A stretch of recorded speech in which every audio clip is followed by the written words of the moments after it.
Rashmi YouTube channel. Hi hello everyone, welcome back to Rashmi Puneeth YouTube channel. So ಮಕ್ಕಳಿಗೆ holidays ಇರೋದ್ರಿಂದ ಎಲ್ಲಾದರೂ ಆಚೆ ಕರ್ಕೊಂಡು ಹೋಗೋಣ ಅಂತ ಹೇಳಿ ಇಲ್ಲಿಗೆ ಬಂದ್ವಿ ಐಸ್ ಕ್ರೀಮ್ ತಿನ್ನೋಣ ಅಂತ ಹೇಳಿ. ನನ್ನ ಮಗಳಿಗೆ ನನ್ನ ತಂಗಿ ರೇಗಿಸ್ತಾ ಇದ್ದಾಳೆ, ಹೋಗು ಬಿಲ್ ಪೇ ಮಾಡು, ಹೆಂಗಿರು ಪರ್ಸ್ ತೊಗೊಂಡು ಬಂದಿದ್ಯಾ, ಹೋಗು ಹೋಗು ಪೇ ಮಾಡು ಅಂತ. ಖುಷಾಲಿ ಪರ್ಸ್ ತಂದಿದ್ದಾಳೆ, ಅವಳದೇ ಬೇಕು ತೊಗೊಂಡ್ಬಂದು ಪೇ ಮಾಡ್ತೀವಿ ಆಯ್ತಾ. ಯಾರು ಪರ್ಸ್ನಾಗೆ ಬಿಟ್ಟು ಟಿಪ್ಸ್ ಟಿಪ್ಸ್ ಒಂಚೂರು ಪಾಪ ಅಲ್ಲಿಂದ ಇಲ್ಲಿ ತಂದು ಕೊಡ್ತಾರೆ. ಸೊ ಎಲ್ರಿಗೂ ಒಂದು question, what is the opposite of ladies? Opposite of gents finger?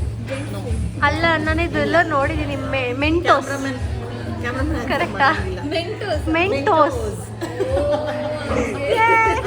ನಾನು ಕೇಳಿನಪ್ಪ, what is the opposite of Domino's?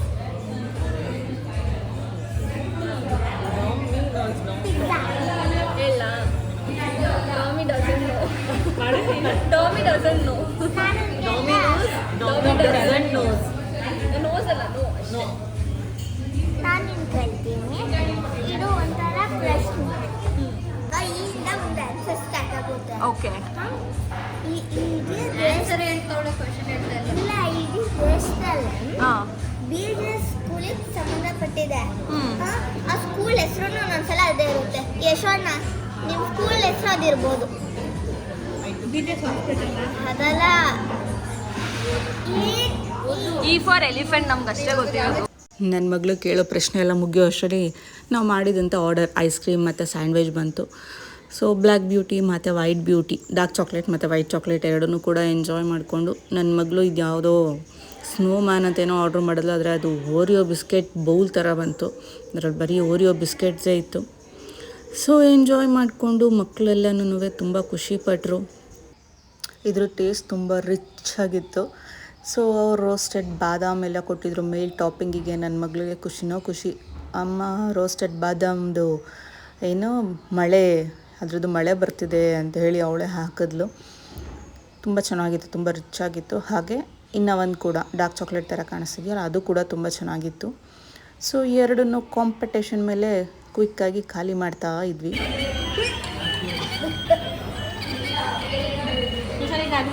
ಹಾಕೊಡು.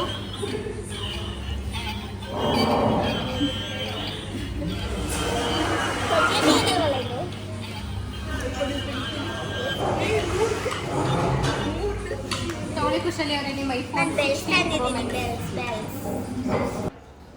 ನನ್ನ ತಂಗಿ US ಹೊರಟಿರೋದ್ರಿಂದ ಈ ಒಂದು ಏನು ಔಟಿಂಗ್ ಇದೆ ಅಥವಾ ಐಸ್ ಕ್ರೀಮ್ ಡೇಟ್ ಏನಿದೆ, ಸುಮ್ಮನೆ ಮಕ್ಳಿಗೋಸ್ಕರ ಅಂತ ಹೇಳಿ ಪ್ಲ್ಯಾನ್ ಮಾಡಿದ್ದು ಅವಳೇನೆ. ಸೊ ಅವಳಿಗೆ ತುಂಬ ಇಷ್ಟ ಫ್ಯಾಮಿಲಿ ಜೊತೆ ಟೈಮ್ ಸ್ಪೆಂಡ್ ಮಾಡೋದು ಅಂದರೆ. ಇನ್ನು ನಾನು ಹೊರಟ್ಬಿಟ್ರೆ ಮತ್ತೆ ಮಿಸ್ ಮಾಡ್ಕೊಳ್ತೀನಿ ಎಲ್ರೂ, ಬನ್ನಿ ಹೋಗೋಣ ಚೆನ್ನಾಗಿರುತ್ತೆ ಅಂತ ಹೇಳಿ ತುಂಬ ಹಿಂಸೆ ಮಾಡಿ ಕರ್ಕೊಂಡೋದ್ಲು. ನನ್ನ ಮಗಳು ಹೇಳೋದನ್ನು ಅಷ್ಟೇ ಪೇಷನ್ಸಲ್ಲಿ ಕೂತ್ಕೊಂಡು ಕೇಳಿಸ್ಕೊಂಡು ಏನು ಹೇಳ್ತಿರ್ಬೋದು ಅಂತ ಅರ್ಥ ಮಾಡ್ಕೊಂಡು ಅದನ್ನು ಡಿಕೋಡ್ ಮಾಡೋದಕ್ಕೆ ಟ್ರೈ ಮಾಡ್ತಾ ಇದ್ದಾಳೆ. ಆದರೂ ಆಗ್ತಾಯಿಲ್ಲ. ಆದರೂ ಫುಲ್ ಪೇಷನ್ಸಲ್ಲಿ ಕೂತ್ಕೊತಾಳೆ. ನನಗೆ ಕೋಪ ಬಂದು ನಾನು ಹೊಡಿಬೋದು, ಆದರೆ ಅವಳು ಅಕ್ಕ ಹೊಡಿಬೇಡ ಅಕ್ಕ ನೀನು, ಬೈಬೇಡ ಅಕ್ಕ ನೀನು ಅಂತ ಫುಲ್ ಪೇಷನ್ಸಲ್ಲಿ ಅವಳು ಹೇಳೋದನ್ನೆಲ್ಲ ಕೇಳಿಸ್ಕೊಳ್ತಾಳೆ ಯಾವಾಗಲೂ ಅಷ್ಟೇನೆ. ನೆಕ್ಸ್ಟು ಶೋ ಸ್ಟಾಪರ್ ಥರ ಇದೊಂದು ಸಿಂಗಲ್ ಐಸ್ ಕ್ರೀಮ್ನೇನೋ ಆರ್ಡರ್ ಮಾಡಿದ್ರು ಚೆನ್ನಾಗಿದೆ ಅಂತ ಹೇಳಿ. ಮೇಲೆ ಬನಾನಾ ಫ್ಲೇವರು, ಮಧ್ಯ ಇನ್ನೇನೋ ಫ್ಲೇವರು, ಲಾಸ್ಟಲ್ಲಿ ಚಾಕ್ಲೇಟ್ ಫ್ಲೇವರ್ ಇದೆ ಅಂತ ಹೇಳಿ ಸರಿ ಅಂತ ಹೇಳಿ ಎಲ್ಲರದನ್ನು ಕೂಡ ಖಾಲಿ ಮಾಡಿ, ನನ್ನ ಮಗಳಿಗೆ ಇನ್ನೂ ರೇಗಿಸೋದನ್ನು ಬಿಟ್ಟಿಲ್ಲ. ಹೋಗು ಬಿಲ್ ಪೇ ಮಾಡು, ಹೋಗು ಅವರಿಗೆ ಟಿಪ್ಸ್ ಕೊಡು ಅಂತೆಲ್ಲ ಹೇಳ್ಕೊಂಡು ರೇಗಿಸ್ತಾ ಇದ್ದಾರೆ. ಅವಳು ನಾನು ಹೋಗಲ್ಲ ಅಂತ ಓಡಾಡ್ತಾ ಇದ್ದಾಳೆ. ಸೊ ಹಾಗೆ ವ್ಲಾಗ್ನ ಕಂಟಿನ್ಯೂ ಮಾಡ್ತಾ ಅದಕ್ಕೆ ಕಾಲ್ ಮಾಡಿದರು, ಆ್ಯನ್ಯುವಲ್ ಡೇ ಇದೆ ಮಕ್ಕಳದು ಹೋಗೋಣ ಅಂತ ಹೇಳಿ. ಸೊ ನಾನು ಅದಕ್ಕೆ ಅಣ್ಣ ನನ್ನ ಮಗಳು ಸೊ ಎಲ್ಲರೂ ಹೋಗಿದ್ವಿ ಆ್ಯನ್ಯುವಲ್ ಡೇನ ಮುಗಿಸ್ಕೊಂಡು. ಅಲ್ಲಿ ನೋಡಿದ್ರೆ ಪ್ರೋಗ್ರಾಮ್ ಹೇಳಿದ್ದ ಟೈಮ್ಗಿಂತನೂ 1 ಅವರ್ ಲೇಟಾಗಿ ಹೋಗಿದ್ವಿ ನಾವು. ಆದರೂ ಇನ್ನೂ ಪ್ರೋಗ್ರಾಮ್ ಸ್ಟಾರ್ಟ್ ಆಗಿರಲಿಲ್ಲ. ನಾವು ಹೋಗಿ ಒಂದು 20 ಮಿನಿಟ್ಸ್ ಆದಮೇಲೆ ಲ್ಯಾಂಪ್ ಲೈಟಿಂಗ್ ಮಾಡಿಕೊಂಡು, ಹಾಗೆ ಆಮೇಲೆ ಒಂದು ಸ್ವಲ್ಪ ಹೊತ್ತೆಲ್ಲ ಅದ್ರದ್ದು ರಿಲೇಟೆಡ್ ಸ್ಪೀಚು ಮತ್ತು ಹಾಗೆ ಮಕ್ಕಳು ಯಾರ್ಯಾರು ಯಾವ್ಯಾವ ಅಕಾಡೆಮಿಕ್ಸಲ್ಲಿ ಹೇಗಿದ್ದಾರೆ ಅಂತ ಎಲ್ಲ ಅದ್ರ ಬಗ್ಗೆ ಒಂದಷ್ಟು ಎಕ್ಸ್ಪ್ಲನೇಷನ್ಸು. ಸೊ ಹಾಗಾಗಿ ಯಾರ್ಯಾರು ರ್ಯಾಂಕ್ ತೊಗೊಂಡಿದ್ದಾರೆ, ಏನೇನು ಅವರು ಮಾಡಿದ್ದಾರೆ ಅಕಾಡೆಮಿಕ್ಸಲ್ಲಿ ಅಂತ ಎಲ್ಲ ನೋಡಿಕೊಂಡು ಅದಕ್ಕೆ ರಿಲೇಟೆಡ್ ಆಗಿ ಅವರಿಗೆ ಸರ್ಟಿಫಿಕೇಟ್ಸ್ ಆಗಿರ್ಬೋದು ಎಲ್ಲನೂ ಇಶ್ಯೂ ಮಾಡ್ತಾಯಿದ್ರು. ಈ ಇಶ್ಯೂ ಮಾಡೋ ಟೈಮಲ್ಲಿ ನನ್ನ ಮಗಳು ಅಮ್ಮ ಯಾವಾಗ ಬರುತ್ತೆ, ಸೊ ಬೆಳಕು ಪರ್ಫಾಮೆನ್ಸ್ ಯಾವಾಗ ಬರುತ್ತೆ, ಗೋಕುಲ್ ಪರ್ಫಾಮೆನ್ಸ್ ಯಾವಾಗ ಬರುತ್ತೆ ಅಂತ ತಲೆ ತಿಂತಾಯಿದ್ಲು. ಸೊ ನೋಡ್ತಿದ್ದಂಗೆ ಎಲ್ಲ ಪರ್ಫಾಮೆನ್ಸ್ಗಳು ಮುಗೀತು. ನಾವು ಅಲ್ಲಿಂದ ಹೊರಟು ಕಾರ್ ಪಾರ್ಕಿಂಗಿಗೆ ಬಂದರು. ಇವರಿಬ್ಬರು ಡ್ಯಾನ್ಸ್ ಮಾತ್ರ ಇನ್ನೂ ಮುಗ್ದಿಲ್ಲ, ಇಬ್ಬರು ಡ್ಯಾನ್ಸ್ ಮಾಡ್ತಾನೇ ಇದ್ದಾರೆ. So continue to the next day. ಹಾಗೆ ಬ್ರೇಕ್ಫಾಸ್ಟ್ನ ರೆಡಿ ಮಾಡ್ತಾಯಿದ್ದೆ. ಸೊ ನಿಮ್ಮ ಜೊತೆ ಹಾಗೆ ಈ ಬ್ರೇಕ್ಫಾಸ್ಟ್ ರೆಸಿಪಿನ ಶೇರ್ ಮಾಡೋಣ ಅಂತ ಹೇಳಿ ಅದನ್ನು ಕೂಡ ತೋರಿಸ್ತಾ ಇದ್ದೀನಿ.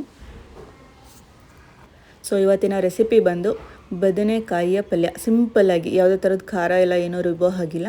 ಸೊ ಸಿಂಪಲ್ಲಾಗಿ ಒಂದು ಬದನೆಕಾಯಿ ಪಲ್ಯ ಹಾಗೇನೇ ಚಪಾತಿ ಎರಡೂ ಕೂಡ ರೆಡಿ ಮಾಡ್ಕೊಳ್ಳೋಣ ಅಂತ ಹೇಳಿ ರೆಡಿ ಮಾಡಿಟ್ಟಿದ್ದೀನಿ.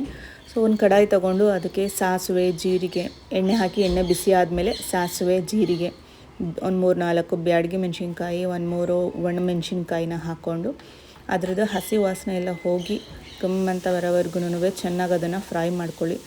ಸೊ ಎರಡೂ ಏನಕ್ಕೆ ಹಾಕೋಬೇಕು ಅಂದರೆ ಅದರದ್ದು ಫ್ಲೇವರ್ಸ್ ತುಂಬ ಚೆನ್ನಾಗಿರುತ್ತೆ. ನಾವಿಲ್ಲಿ ಯಾವುದೇ ಥರದ್ದು ಖಾರ ಎಲ್ಲ ಏನೂ ರುಬ್ತಾ ಇಲ್ಲ. ಸೊ ಜಸ್ಟ್ ಹಾಗೇನೇ ಒಗ್ಗರಣೆ ಮಾಡ್ಕೊಳ್ತಾ ಇದ್ದೀವಿ. ಅದಕ್ಕೆ ಹಾಕ್ಕೊಂಡು ಅದಕ್ಕೆ ಏನು ಮಸಾಲೆ ಬೇಕೋ ಹಾಗೆ ಡ್ರೈ ಮಸಾಲಾನ ಆ್ಯಡ್ ಮಾಡ್ಕೊಳ್ತಾ ಇದ್ದೀವಿ. ಯಾವುದೇ ಥರದ್ದು ಪೇಸ್ಟ್ ಎಲ್ಲ ಏನೂ ಗ್ರೈಂಡ್ ಮಾಡಿ ರೆಡಿ ಮಾಡ್ಕೊಳ್ತಾ ಇಲ್ಲ. ಸೊ ಹಾಗೆ ಕರಿಬೇವು ಯೂಶ್ವಲಿ ಹಾಕೋದಕ್ಕಿಂತ ಇನ್ನೊಂದು 10 ಎಲೆ ಕರಿಬೇವನ್ನ ಜಾಸ್ತಿ ಹಾಕಬೇಕಾಗುತ್ತೆ. ಯಾಕಂದರೆ ಕರಿಬೇವಲ್ಲಿ ತುಂಬ ಸ್ಟ್ರಾಂಗ್ ಫ್ಲೇವರ್ಸ್ ಇರುತ್ತೆ, ತುಂಬ ಚೆನ್ನಾಗಿ ಕೊಡುತ್ತೆ. ಅದರದ್ದು ತಿನ್ನಬೇಕಾದ್ರೆ ಅದ್ರದ್ದು ಫ್ಲೇವರ್ಸ್ ತುಂಬ ಚೆನ್ನಾಗಿರುತ್ತೆ. ಸೊ ಹಾಗಾಗಿ ಕರಿಬೇವು ಹಾಕ್ಕೊಳ್ಳಿ. ಕರಿಬೇವು ಆದಮೇಲೆ ಸಣ್ಣದಾಗಿ ಹಚ್ಚಿರೋವಂಥ ಈರುಳ್ಳಿ. ಸೊ ಇದಕ್ಕೆ ಸಣ್ಣದಾಗಿ ಹಚ್ಚಿರೋದನ್ನೇ ಹಾಕ್ಕೊಳ್ಳಿ, ದಪ್ಪ ದಪ್ಪ ಹಚ್ಚೋದು ಬೇಡ, ಚೆನ್ನಾಗಿರೋದಿಲ್ಲ ಪಲ್ಯಕ್ಕೆ. ಸೊ ಸಣ್ಣದಾಗಿ ಹಚ್ಚಿದಾಗ ಅದು ಚೆನ್ನಾಗಿ ಬೆಂದು ಅದು ಕೂಡ ಒಂದು ಗ್ರೇವಿ ಫಾರ್ಮಿಗೆ ಬರುತ್ತೆ. ಸೊ ಹಾಗಾಗಿ ನಮಗೇನೇ ಖಾರ ಎಕ್ಸ್ಟ್ರಾ ರುಬ್ಕೋಬೇಕು ಆ ಥರ ಎಲ್ಲ ಏನೂ ಇರೋದಿಲ್ಲ. ಸೊ ಆನಿಯನ್ಸು ಬೇಗ ಸಾಫ್ಟ್ ಆಗಬೇಕು ಅಂದರೆ ಅದಕ್ಕೆ ಒಂದು ಚಿಟಿಕೆ ಉಪ್ಪು ಹಾಕ್ಕೊಳ್ಳಿ, ಹಾಕ್ಕೊಂಡು ಚೆನ್ನಾಗಿ ಸಾಟೆ ಮಾಡ್ಕೊಳ್ಳಿ. ಅದಾದಮೇಲೆ ಅದಕ್ಕೆ ಒಂದು 1/2 ಸ್ಪೂನು ಅರಿಶಿನ ಪುಡಿ ಹಾಕ್ಕೊಳ್ಳಿ. ಯೂಶ್ವಲಿ ಬದನೆಕಾಯಿ ಪಲ್ಯಕ್ಕೆ ಅರಿಶಿನ ಪುಡಿ ಹಾಕಿದಷ್ಟು ತುಂಬ ಚೆನ್ನಾಗಿರುತ್ತೆ. ಸೊ ಹಾಗಾಗಿ ಒಂದು 1/2 ಸ್ಪೂನು ಅರಿಶಿನ ಪುಡಿ ಹಾಕ್ಕೊಂಡು ಅದರದ್ದು ಕೂಡ ಹಸಿ ವಾಸನೆ ಹೋಗೋವರೆಗೂ ಚೆನ್ನಾಗಿ ಫ್ರೈ ಮಾಡ್ಕೊಳ್ಳಿ. ಸೊ ನೆಕ್ಸ್ಟ್ ಸ್ಟೆಪ್ ಬಂದು ಟೊಮ್ಯಾಟೋಸು. ಸೊ ಟೊಮ್ಯಾಟೋಸ್ ಬಂದು ಹುಳಿ ಟೊಮೆಟೋಸ್ನ ತೊಗೊಳ್ಳಿ, ರೆಡ್ ಇರಬೇಕು, ಚೆನ್ನಾಗಿ ಹಣ್ಣಾಗಿರೋ ಅಂಥ ಹುಳಿ ಟೊಮೆಟೋಸು. ಸೊ ನೀವು ಬದನೆಕಾಯಿನ 1 kg ತೊಗೊಂಡಿದ್ದೀರಾ ಅಂದರೆ ಟೊಮೆಟೋನ 1/2 kg ತೊಗೋಬೇಕಾಗುತ್ತೆ. ಆ ಥರ ರೇಷಿಯೋ ಇರಬೇಕಾಗತ್ತೆ. ಸೊ ಹಾಗಾಗಿ ನಾನಿಲ್ಲಿ ಅರ್ಧ kg ಬದನೆಕಾಯಿ ತೊಗೊಂಡಿರೋದ್ರಿಂದ 1/4 kg ಅಷ್ಟು ಟೊಮೆಟೊ ತೊಗೊಂಡಿದ್ದೀನಿ. ತೊಗೊಂಡು ಅದನ್ನು ಕೂಡ ಅಷ್ಟೇ ಸಣ್ಣದಾಗಿ ಚಾಪ್ ಮಾಡ್ಕೋಬೇಕು. ಸೊ ಅದನ್ನು ಕೂಡ ಸಣ್ಣದಾಗಿ ಚಾಪ್ ಮಾಡಿಕೊಂಡು ಚೆನ್ನಾಗಿ ಫ್ರೈ ಮಾಡ್ಕೊಳ್ಳಿ. ಸೊ ಫ್ರೈ ಮಾಡೋ ಅಂಥ ಟೈಮಲ್ಲಿ ಫಸ್ಟ್ ಒಂದು 2 ನಿಮಿಷ ಅದನ್ನು ಆಯಿಲಲ್ಲಿ ಫ್ರೈ ಮಾಡಿಬಿಟ್ಟು ಅದಾದಮೇಲೆ ಅದಕ್ಕೆ ಸ್ವಲ್ಪ ಉಪ್ಪು ಸೇರಿಸ್ಕೊಳ್ಳಿ. ಸೊ ಉಪ್ಪು ಸೇರಿಸೋದ್ರಿಂದ ಅದರಲ್ಲಿ ನೀರು ಬಿಟ್ಕೊಡುತ್ತೆ ಮತ್ತು ಬೇಗ ಸಾಫ್ಟ್ ಆಗುತ್ತೆ. ಅದೇ ಒಂದು ಗ್ರೇವಿ ಫಾರ್ಮ್ಗೆ ಬರುತ್ತೆ. ಸೊ ಹಾಗಾಗಿ ಸ್ವಲ್ಪ ಉಪ್ಪು ಹಾಕಿಬಿಟ್ಟು ಅದನ್ನು ಚೆನ್ನಾಗಿ ಸ್ಟಿರ್ ಮಾಡಿ ಒಂದು 2 ನಿಮಿಷ ಲಿಡ್ನ ಕ್ಲೋಸ್ ಮಾಡಿಬಿಟ್ಟು ಇಡಿ. ಸೊ ಲಿಡ್ ಕ್ಲೋಸ್ ಮಾಡೋದ್ರಿಂದ ಏನಾಗುತ್ತೆ, ಅದು ಬೇಗ ಸಾಫ್ಟ್ ಆಗುತ್ತೆ. ಸೊ ನಾವು ಅದನ್ನು ಚೆನ್ನಾಗಿ ಸ್ಪೂನಲ್ಲೇ ಹಾಗೆ ತಿರುಗಿಸ್ತಾ ಮ್ಯಾಶ್ ಮಾಡಿಕೊಂಡ್ರೆ ಅದೇ ಒಂದು ಸ್ವಲ್ಪ ಗ್ರೇವಿ ಥರ ಬರುತ್ತೆ. ಸೊ ಹಾಗಾಗಿ ಲಿಡ್ನ ಕ್ಲೋಸ್ ಮಾಡಿ 2 ನಿಮಿಷ ಬೇಯಿಸಿ ಒಂದು 1/2 ಗ್ಲಾಸಷ್ಟು ನೀರು ಹಾಕ್ಕೊಂಡು ಆಮೇಲೆ ಬದನೆಕಾಯಿ ಹಾಕೋದಕ್ಕೆ ಸ್ಟಾರ್ಟ್ ಮಾಡಿ. ಸೊ ನಾನಿಲ್ಲಿ ಒಂದು ಫುಲ್ ಬದನೆಕಾಯಿ ಆ ಥರ ಹಾಕ್ತಾಯಿಲ್ಲ, ಅದನ್ನು ಉದ್ದುದ್ದಕ್ಕೆ ಸ್ಲೈಸ್ ಮಾಡಿ ಇಟ್ಕೊಂಡಿದ್ದೀನಿ. ಇದು ಬೇಗ ಬೇಯುತ್ತೆ. ಮಕ್ಕಳು ಕೂಡ ಅಷ್ಟೇ. ಈಗ 1 ಫುಲ್ ಹಾಕಿ ನಾವು 1 ಫುಲ್ನ ಡಿವೈಡೆಡ್ ಬೈ 4 ಮಾಡ್ಕೊಂಡು ಹಾಕ್ತೀವಿ ಅಂದರೆ ಅವರು ಕೆಲವೊಂದು ಮಕ್ಕಳು ಇಷ್ಟಪಡೋದಿಲ್ಲ. ಸೊ ಹಾಗಾಗಿ ನಾನಿದನ್ನು ಲಾಂಗ್ ಸ್ಲೈಸ್ ಆಗಿ ಮಾಡ್ಕೊಂಡಿದ್ದೀನಿ. ಸೊ ಅದನ್ನು ಚೆನ್ನಾಗಿ ಆಯಿಲಲ್ಲಿ ಫ್ರೈ ಮಾಡ್ಕೊಳ್ಳಿ. ಫಸ್ಟು ಬರೀ ಈರುಳ್ಳಿ, ಟೊಮ್ಯಾಟೊ ಏನು ಒಗ್ಗರಣೆ ಹಾಕಿದ್ದೀವಿ ಫಸ್ಟು ಅದು ಆಲ್ಮೋಸ್ಟ್ ಹಾಫ್ ಅದರಲ್ಲೇ ಬೇಯಬೇಕು. ಸೊ ನಾನು ಹಾಕಿದಾಗ ತುಂಬ ಕಾಣಿಸ್ತಾಯಿತ್ತು. ಈಗ ಬೆಂದಾದಮೇಲೆ ಸ್ವಲ್ಪ ಅದು ಕಮ್ಮಿ ಆಗಿದೆ ನೋಡಿ, ರೆಡ್ಯೂಸ್ ಆಗಿದೆ. ಸೊ ಚೆನ್ನಾಗಿ ಬೇಯಿಸ್ಕೋಬೇಕಾದ್ರೆ ಫ್ರೈ ಮಾಡ್ಕೋಬೇಕು. ಅದರಲ್ಲಿರೋವಂಥ ಏನು ಟೊಮೆಟೋಸ್ದು ಹುಳಿ, ಉಪ್ಪು, ಖಾರ, ಮೆಣಸಿನ್ಕಾಯಿ ಏನಿದೆ ಅದೆಲ್ಲ ಸ್ವಲ್ಪ ಅದಕ್ಕೆ ಬಂದು ಒಂದು ಹಾಫ್ ಅದರಲ್ಲೇ ಬೆಂದಾದಮೇಲೆ ಆಮೇಲೆ ಡ್ರೈ ಮಸಾಲೇಸ್ ಏನಿರುತ್ತೆ ಅದನ್ನು ಆ್ಯಡ್ ಮಾಡ್ಕೋಬೇಕಾಗತ್ತೆ. ನಾವು ಇದರಲ್ಲೇ ಏನಾದರೂ ಚೆನ್ನಾಗಿ ಅದನ್ನು ಫ್ರೈ ಮಾಡ್ಕೊಳ್ಳಿಲ್ಲ ಅಂತ ಹೇಳಿದ್ರೆ ಟೇಸ್ಟು ಕೂಡ ಅಷ್ಟು ಚೆನ್ನಾಗಿರೋದಿಲ್ಲ. ಆಮೇಲೆ ಬರೀ ಮಸಾಲ ಫ್ಲೇವರ್ ಇರೋದಕ್ಕೆ ಸ್ಟಾರ್ಟ್ ಆಗುತ್ತೆ. ಸೊ ನಾನಿಲ್ಲಿ ಆಲ್ರೆಡಿ ಮೆಣಸಿನ್ಕಾಯಿ 2 ಥರ ಮೆಣಸಿನ್ಕಾಯಿ ಯೂಸ್ ಮಾಡಿರೋದ್ರಿಂದ ಅಚ್ಕಾರದ ಪುಡಿ ಸ್ವಲ್ಪನೇ ಹಾಕ್ತಾಯಿದ್ದೀನಿ. ಒಂದು 1/4 ಸ್ಪೂನಷ್ಟು ಅಚ್ಕಾರದ ಪುಡಿ ಹಾಕಿದ್ದೀನಿ. ಅರ್ಧ ಸ್ಪೂನಷ್ಟು ಗರಂ ಮಸಾಲ, ಅರ್ಧ ಸ್ಪೂನಷ್ಟು ಧನಿಯಾ ಪುಡಿ. ಇಷ್ಟೇ ಇದಕ್ಕೆ ಹಾಕೋ ಅಂಥ masala. In case of garam masala ಇಲ್ಲ ನಾವು ಗರಂ ಮಸಾಲ ಯೂಸ್ ಮಾಡಲ್ಲ ಅಂದರೆ ಸಾಂಬಾರು ಪೌಡರ್ ಕೂಡ ಅದಕ್ಕೆ ರೀಪ್ಲೇಸ್ ಮಾಡ್ಕೋಬೋದು. ಸೊ ಇವಾಗ 1/2 ಸ್ಪೂನ್ ಗರಂ ಮಸಾಲ, 1/2 ಸ್ಪೂನ್ ಧನಿಯಾ ಪುಡಿ, 1/4 ಸ್ಪೂನಷ್ಟು ಖಾರದ ಪುಡಿ. ನೀವು ಖಾರ ತುಂಬ ತಿಂತೀವಿ, ನಮಗೆ ಖಾರ ತುಂಬ ಇಷ್ಟ ಆಗುತ್ತೆ ಅಂದರೆ ಮಾತ್ರ ಖಾರದ ಪುಡಿ ಕೂಡ 1/2 ಸ್ಪೂನ್ ಯೂಸ್ ಮಾಡ್ಕೊಳ್ಬೋದು. ಸೊ ಹಾಗೆ ಒಂದೇ ಸತಿ ನೀರು ಹಾಕೋದು ಬೇಡ, ಸ್ವಲ್ಪನೇ ನೀರನ್ನ ಆ್ಯಡ್ ಮಾಡಿಕೊಂಡು ಅದನ್ನು ಬೇಯಿಸ್ತಾ ಹೋಗಿ. ನಮಗೆ ಎಷ್ಟು ಅದು ಸಾಫ್ಟ್ ಆಗುತ್ತೋ ಅಷ್ಟು ಟೇಸ್ಟ್ ತುಂಬ ಚೆನ್ನಾಗಿರುತ್ತೆ. ಸೊ ನೀರು ನೋಡಿಕೊಂಡು ಹಾಕ್ಕೊಳ್ಳಿ, ಒಂದೇ ಸತಿ ಹಾಕೋದು ಬೇಡ. ಟೊಮೆಟೋಸಲ್ಲಿ ನೀರು ಬಿಟ್ಟಿರುತ್ತೆ, ಈರುಳ್ಳಿ ಕೂಡ ನಾವು ಉಪ್ಪು ಹಾಕಿ ಬೇಯಿಸಿದಾಗ ಅದರಲ್ಲೂ ಕೂಡ ಸ್ವಲ್ಪ ನೀರು ಬಿಟ್ಟಿರುತ್ತೆ. ಸೊ ನೋಡಿಕೊಂಡು ಬೇಯಿಸಿ ಫಸ್ಟು ಒಂದು ಸ್ವಲ್ಪ ಹೊತ್ತು ಹಾಗೆ ಓಪನಲ್ಲೇ ಬೇಯಿಸ್ಕೊಳ್ಳಿ. ಅದಾದಮೇಲೆ ಅದಕ್ಕೆ ಲಿಡ್ ಕ್ಲೋಸ್ ಮಾಡಿ. ಸೊ ಲಿಡ್ ಕ್ಲೋಸ್ ಮಾಡಿ ಒಂದು ಸೈಡಿಗೆ ಇಟ್ಬಿಟ್ಟು ನೀವು ಚಪಾತಿ ಎಲ್ಲ ರೆಡಿ ಮಾಡ್ಕೊಳ್ಳೋಷ್ಟೊತ್ತಿಗೆ ಆಲ್ಮೋಸ್ಟ್ ಅದು ರೆಡಿನೇ ಆಗಿರುತ್ತೆ. ಲಾಸ್ಟಲ್ಲಿ ಸ್ವಲ್ಪ ಕೊತ್ತಂಬರಿ ಸೊಪ್ಪು ಉದುರಿಸಿದ್ರೆ ಡನ್ ನೋಡಿ. ಯಾವುದೇ ಥರದ ಖಾರ ರುಬ್ಬಿಲ್ಲ, ಶುಂಠಿ ಬೆಳ್ಳುಳ್ಳಿ ಯೂಸ್ ಮಾಡಿಲ್ಲ. ಸೊ ತಿಂದಾದಮೇಲೆ ಹೊಟ್ಟೆ ನೋವು ಬರುತ್ತೆ, ಕೆಲವೊಬ್ರಿಗಿರುತ್ತೆ ಆ ಥರ. ಬದನೇಕಾಯಿ ಎಣ್ಗಾಯಿ ತುಂಬ ಮಸಾಲೆದೆಲ್ಲ ತಿಂದರೆ ತುಂಬ ಹೊಟ್ಟೆದೆಲ್ಲ ಪ್ರಾಬ್ಲಮ್ಸ್ ಆಗುತ್ತೆ. ಸೊ ಇದಕ್ಕೆ ಯಾವುದೇ ಥರದ್ದು ಶುಂಠಿ ಬೆಳ್ಳುಳ್ಳಿ ಚಕ್ಕೆ ಲವಂಗ ಆ ಥರದ್ದೆಲ್ಲ ಏನೂ ಹಾಕಿಲ್ಲ, ಸಿಂಪಲ್ ಗ್ರೇವಿ.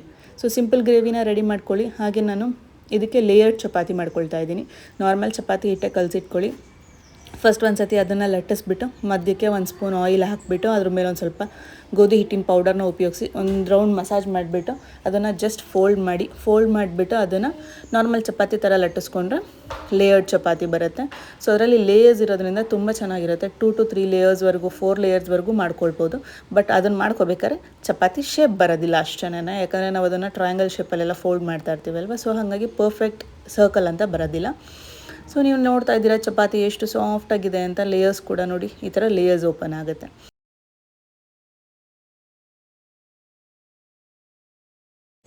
ಹೇ ಎವ್ರಿವನ್, ಇವತ್ತಿನ ವ್ಲಾಗ್ನ ನಾನು ಇಲ್ಲಿಗೆ ಎಂಡ್ ಮಾಡ್ತಾ ಇದ್ದೀನಿ. ಸೊ ಸಾಕಷ್ಟು ವಿಡಿಯೋಸೊಂದಿಗೆ ಮತ್ತೆ ನೆಕ್ಸ್ಟ್ ಮೀಟ್ ಆಗೋಣ ಅಂತ ಹೇಳ್ತಾ, ವಿಡಿಯೋ ಇಷ್ಟ ಆದರೆ ಲೈಕ್ ಮಾಡಿ, ಶೇರ್ ಮಾಡಿ, ಕಮೆಂಟ್ ಮಾಡಿ. ಸೊ ಯಾರ್ಯಾರು ವಿಡಿಯೋ ನೋಡಿದ್ದೀರಾ ಅಂತ ಗೊತ್ತಾಗೋದೇ ನೀವು ಮಾಡೋವಂಥ ಕಮೆಂಟ್ಸಲ್ಲಿ ಅಟ್ಲೀಸ್ಟ್ ಒಂದು ಥಮ್ಸ್ ಅಪ್ ಕೊಡಿ, ನಿಮ್ಮ ಅಟೆಂಡೆನ್ಸ್ ಹಾಕಿ, ಸಾಕಷ್ಟು ಪ್ರೀತಿ ತೋರಿಸಿ. ಆಲ್ರೆಡಿ ತುಂಬ ಜನ ಚಾನಲ್ನ ಸಬ್ಸ್ಕ್ರೈಬ್ ಮಾಡ್ಕೊಂಡಿದ್ದೀರಾ. So thank you so much. So ನಿಮ್ಮೆಲ್ಲರೂ ಮತ್ತೆ ಮೀಟ್ ಆಗ್ತೀನಿ. ಇವಾಗ ಹಾಲಿಡೇಸ್ ಇರೋದ್ರಿಂದ ಸೊ ಬ್ಯಾಕ್ ಟು ಬ್ಯಾಕ್ ವಿಡಿಯೋಸ್ನ ಹಾಕೋದಕ್ಕೆ ಆಗ್ತಾ ಇಲ್ಲ ಅಂತ ಹೇಳ್ತಾ, ಆದಷ್ಟು ವಿಡಿಯೋಸ್ನ ಅಪ್ಲೋಡ್ ಮಾಡೋದಕ್ಕೆ ಟ್ರೈ ಮಾಡ್ತಾ ಇರ್ತೀನಿ. ಹಾಲಿಡೇ ಇರೋದ್ರಿಂದ ಸ್ವಲ್ಪ ಗಮನ ಮಕ್ಳ ಕಡೆ ಇರುತ್ತೆ, ಅಲ್ಲಿ ಇಲ್ಲಿ ಹೋಗೋದಿರುತ್ತೆ. ಸೊ ಹಾಗಾಗಿ ಸ್ವಲ್ಪ ವಿಡಿಯೋ ಲೇಟ್ ಆಗ್ತಾ ಇದೆ ಅಂತ ಹೇಳ್ತಾ, have a great day, bye.